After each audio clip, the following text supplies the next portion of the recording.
bagi duit kan waktu salam dengan tuan rumah. Itu jadi adat dah. Macam mana? Kita anggap benda, kita anggap hadiah lah.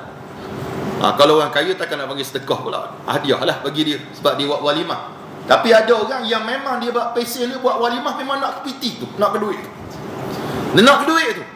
Siapa semayang tak pergi. Kita kata ada cara nak buat, letak QR code. Letak QR. Hamba pergi semayang ni QR kat sini. Kau orang nak mudah belaka QR. Kadang-kadang orang bagi sapu ni, kadang sapu kosong saja.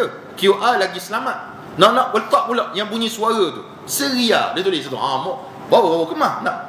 Ataupun letak tong sapu seputih situ, mu sumbak sini. Kata aku pergi semayang nak bagi sedekah ke hadiah ke, letak dalam bekas ni. Apa masalah? Tapi dah. Sebab dekat-dekat semayang pukul 1, 12.30, 12.40, 12.50 ni lah waktu kemuncak tetamu mari. Waktunya kemuncak salam seluk tak lepas.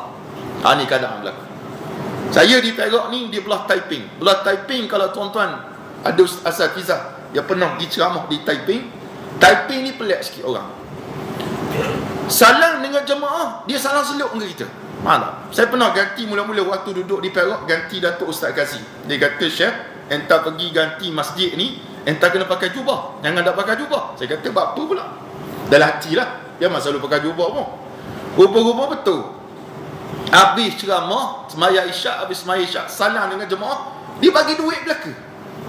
Allah duit ni. Bukan duit 50 riyal, duit RM1. Allah lah poket. Merah padam muka kita. Saya kata, "Dah apa ini? Tak apa. Di mana adat dia gitu." Nah. Jadi dia terikat yang sebut tadi adat kita juga, tapi biasanya walimah saja. Ni adat di Taiping lain pula. Baru ni saya pergi ceramah sekali tempat tu, gitu juga dia buat. Tak, dia bagi gitu. Jadi saya minta tuan-tuan salam yang saya bagi duit tak ada. Dia bagi contoh. Nak sebut dalam Allah Subhanahu Wa Taala, kalau dengan sebab mu selak sangat nak ke duit orang tu, siapa mudak sembahyang, buatlah macam tadi. Cadangan kita QR code ataupun apa-apa yang boleh, nombor akaun tertera di hadapan, letaklah LCD satu ke benda, khabar kita pergi semayang lah kalau kita beria sangat nak ke duit orang. Padahal walimah yang kita buat ni bukan nak duit orang. Kita jemput orang mari meraihkan keraihan anak kita nikah dan sebagainya, bukan sebab nak duit nema, bukan nak duit mereka, bukan, tapi semata-mata kita jemput mereka. Mereka bagi tak bagi ikut dam. Tu sebab